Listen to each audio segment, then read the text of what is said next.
Gustoso accedo a un pedido de los hermanos Foleto para que haga alguna narración, diré, histórica referente al pasado en la vida de Obispo Trejo. Sobre todo, según me indican, con referencia a las fiestas patronales de hace muchos años. Como ya tengo una vida larga, voy a decirle y contarle a estos amigos cómo era más o menos la fiesta patronal en la época de Obispo Trejo, en lo que yo conocí y vi en mi niñez. Como es muy sabido, la fiesta patronal de Obispo Trejo siempre se desarrolló entre el 3 y el 13 de junio, inclusive, pues el día 12 terminaba la novena del santo patrono, de nuestro patrono San Antonio. Se estilaba, yo hago esta referencia a hace 60 años o más, que la gente del campo, los vecinos, se venían el 13 de junio, su gran mayoría, a pasar toda la fiesta en el pueblo. Casi todos tenían acá sus viviendas, sus casas propias o que alquilaban al efecto, y se venía la familia completa con todos los accesorios y el equipo necesario para pasar los días de la fiesta en el pueblo. Para los chicos de aquel tiempo, entre los que me contaba, era todo un acontecimiento, pues significaba trasladar nuestra vida de hombres de campo a hombres de pueblo, diría así. Como recién explicaba que empezaba el 3 de junio, que era la primera noche, la novena, el día 3, y la misa de todos los días, aparte de que, y después la novena, había lo que se llamaba el bazar, que era en donde, y mediante venta de cédulas, se sacaban premios, había diversos juegos, había ruletas, recuerdo como si fuera los famosos avioncitos que había. Generalmente funcionaban dos, en donde mientras la gente adquiría los números, el número que le gustaba, y completa la serie, el avión se largaba y se sacaba una caja de bombones de premio. En ese juego había uno que le llamaban el clásico, cuando ponían por ejemplo 2 o 3 cajas de premio, valía un poco más el número, y resultaba la noche muy grata. En los últimos días de la fiesta empezaban a llegar desde la ciudad de Córdoba los vendedores ambulantes que se instalaban en la plaza, en donde se vendían baratijas, chuchería, cosas de, sobre todo que llamaban mucho la atención a los niños. Venían algunos con el juego del tiro al blanco, otros venían con loritos amaestrados, había el juego del conejito, había otros que tenían víboras también, con los que se hacían otro juego, diría así. El día 11 de junio generalmente llegaba la banda de música buscada al efecto. Durante 25 años o más fue fija la asistencia y la concurrencia de la banda de música la ítalo-argentina en la ciudad de Córdoba, que alegraba y matizaba la fiesta, la que llegaba a su culminación el día 13 de junio. Ese día, por la mañana, primera hora, había la misa primera que se llamaba de comunión de hombres, en donde casi exclusivamente comulgaban los hombres, previa confesión la noche anterior el templo parroquial, en donde había varios sacerdotes que recibían las confesiones de los penitentes. Después de esa misa primera del 13, y a las 10 era la misa mayor. En la misa que participaban por lo menos 3 sacerdotes, alguna vez con la presencia del obispo o del arzobispo de turno, y que culminaba esa celebración, esa liturgia al mediodía. Por la tarde del día 13 se realizaba la solemne procesión del Santo Patrono, en donde se ponía de manifiesto la enorme concurrencia que tenía y cómo la fiesta del Santo atraía toda su feligresía. Los vecinos que se habían ido a la ciudad de Córdoba, algunos de años ya, pero ese día 13 era sagrado volver al pueblo para participar de la festividad del Santo Patrono.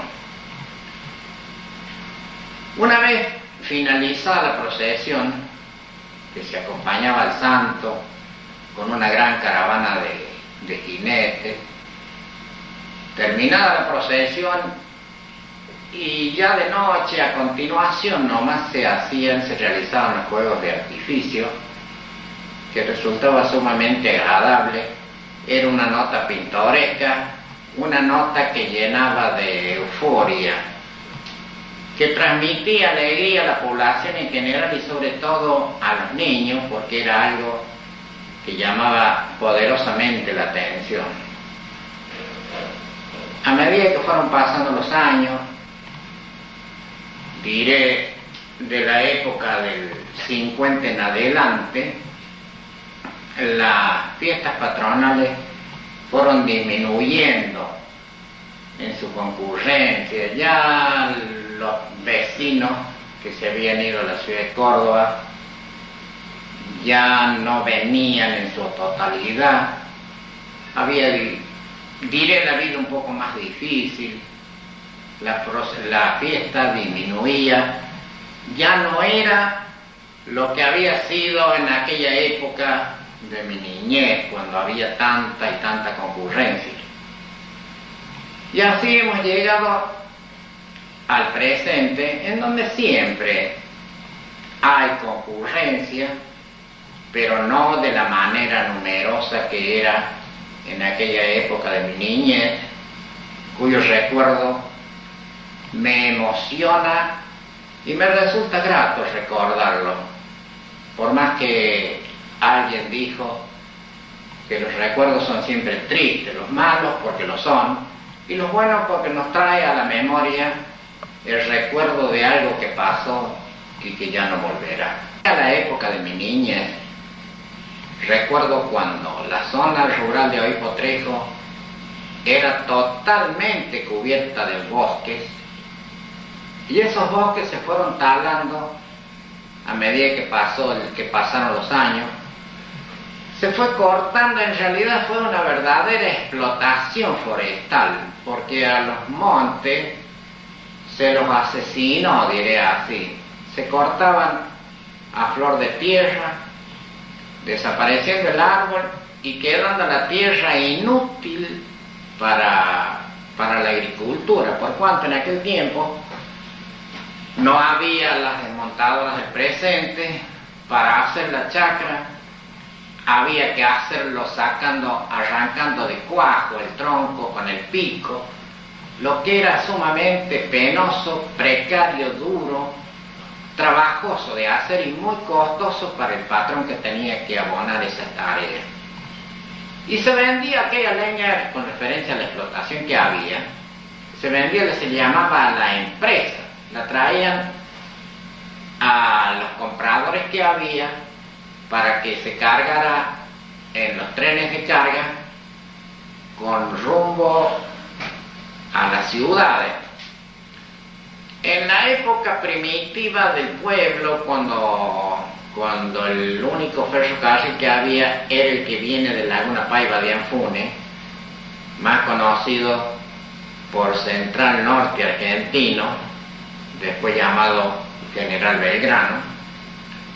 Por ese tren, por esa línea férrea se cargaba la mercadería. Después, cuando en 1932 empezó a circular el ferrocarril central argentino, después llamado General Mitre, por ese ferrocarril viajó, diré así, la mayor parte de la mercadería de los montes, la leña y el carbón. Mal vendiéndose, porque yo recuerdo que siendo yo niño, mi padre vendía la tonelada de carbón a 4 pesos moneda nacional. El metro de leña se vendía por centavos. Cuando la gente se dio cuenta, los montes habían desaparecido y nadie se había remediado con el poco producido que la leña había dado.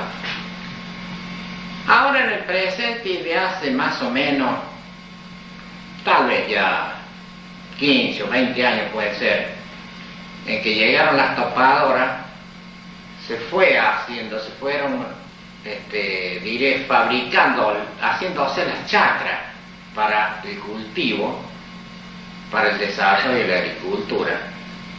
Lo que antes había estado paralizado durante muchos años, razón por la cual también acá tuvimos muchos años de sequías intensas, porque no estaba el bosque que proporciona y producía el oxígeno que nos había de dar la lluvia, ni estaba la agricultura que al abrirse la tierra, la misma tierra llama la humedad y la produce, y no había ni bosque ni chacra, razón por la cual hemos padecido intensa sequía. Creo como consecuencia lógica y directa había sido la explotación irracional del monte. Ahora se trabaja en otro estilo, en otra forma, hay mucha chacra. Ya Trejo no es la zona del bosque de hace 50 años, sino es una zona, diré, ya agrícola. Estamos para el lado que se mire el pueblo, con chacras hasta muy lejos. Ha avanzado mucho y las tierras son aptas para toda clase de cultivo. Yo tengo presente cuando en 1936 en Oipo Trejo se inauguró la desmotadora del algodón. Vinieron ingenieros que analizaron las tierras y anduvieron de campo en campo y conversaron con los vecinos. Y conversando con ellos, a la sazón yo, un muchacho de 16 años, me dijeron, y lo recuerdo muy bien, que las tierras de Oipo Trejo eran aptas para toda clase de cultivo. Me dijo uno de ellos, aquí en Oipo Trejo se puede cultivar de las semillas de invierno, de las pasturas de invierno, todo lo que se quiera sembrar, y lo de verano lo mismo. Aquí lo mismo viene la alfalfa, que viene un jazmín. Lo mismo aquí en Oipo Trejo se puede sembrar alpiste, como se puede sembrar la semilla de flor más delicada, porque la tierra es muy bondadosa y muy fértil en esta zona. La ganadería, que en aquellos lejanos años que he hecho referencia, había mucha hacienda, había mucho ganado, ganado de calidad inferior, diría así, porque la mestización vino con posterioridad, casi con la llegada de la chacra. Antes la hacienda era lo que se llamaba ganado criollo, el ganado que anda y se defiende en el pasto natural. La hacienda de raza ya necesita las pasturas artificiales. Y tenemos acá en la zona de toda clase de raza, está la Hereford, la Shorton, el Brangus, el Pol, el Hereford, en fin, creo que todas las razas andan y andan bien. Ahora también está muy difundido el cebú, que le llaman también media sangre, o el cruza, que es el mismo, porque los pastos, las sementeras del presente permiten de que el ganado pueda andar bien y adaptarse fácilmente a esta zona. Tiempo, por supuesto, era San Antonio.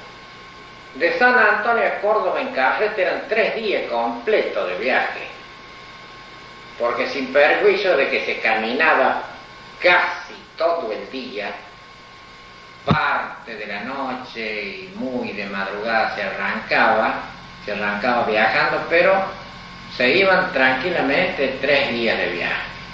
De manera que era no más razonable esta admiración de Papa por la rapidez con que habíamos viajado en el Forté. Y conversando siempre sobre las alternativas del viajar de aquellos años, cuenta Papa algo que después fue corroborado porque lo leí en el libro del Padre Palacio, Recuerdos Familiares de mi Pueblo. Nos cuenta Papa de que viajando la abuela de él a Córdoba, doña Melchora Ludueña de Celaye,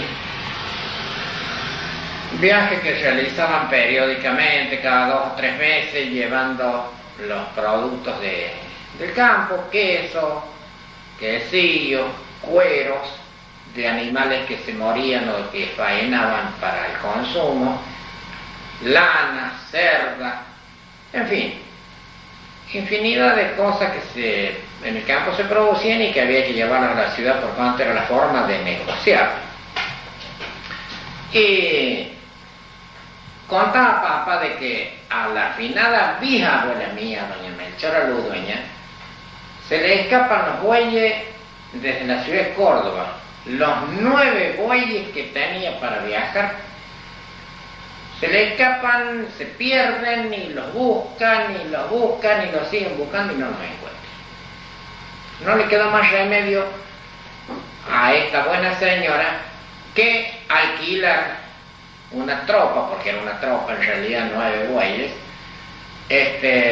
alquilar una tropa de bueyes para volverse y de acá tenerlos que enviar de vuelta. Así fue. Se vinieron en el viaje de regreso con las carretas, llegaron a San Antonio y no había noticias de los bueyes en ninguna parte, ni habían llegado acá, ni en el camino nadie les dio noticia. Como el finado José Manuel Celaye, mi bisabuelo y a la sazón esposo de doña Melchora, había dispuesto ya el terreno en donde se había de levantar el pueblo de San Antonio, con la correspondiente capilla o iglesia, que se levantaba en homenaje y en honor de San Antonio de Padua, el santo milagroso y de profunda fe en la familia Celaye Ludueña. Mi bisabuela, siempre siguiendo con la narración de Papa, ofrece a San Antonio, hace un ofrecimiento que habría de cumplirlo a condición de que los bueyes no se le perdieran, que los pudiera ubicar, que los consiguiera. A poco tiempo de realizar esta promesa o esta invocación de fe al santo de su religión, de sus amores, diría así, a poco andar nomás y una siesta, levantándose de siesta doña Melchora Ludueña en su vieja estancia del Quebracho, salían del tajamar que quedaba al frente de la casa, los 9 bueyes terminaban de beber y salían rumbo al campo en donde siempre habían habitado ellos, donde había sido su vivienda, diría así. No faltaba ninguno. O sea que San Antonio le ganó a mi bisabuela honesta y correctamente la apuesta que ella había hecho, lo que se llamaba en la jerga de aquellos tiempos de fe religiosa, lo que se llamaba la promesa. Un milagro más del santo que sin duda mi bisabuela anotó en el viejo arcón de sus recuerdos cariñosos para el santo de su devoción. Posiblemente estas historias le huelan como algo añejo, a lo mejor sin interés. Puede también despertar en ustedes un gran interés. Para quien lo narra, que llevo en mis venas la sangre de la gente que he nombrado, es muy grato.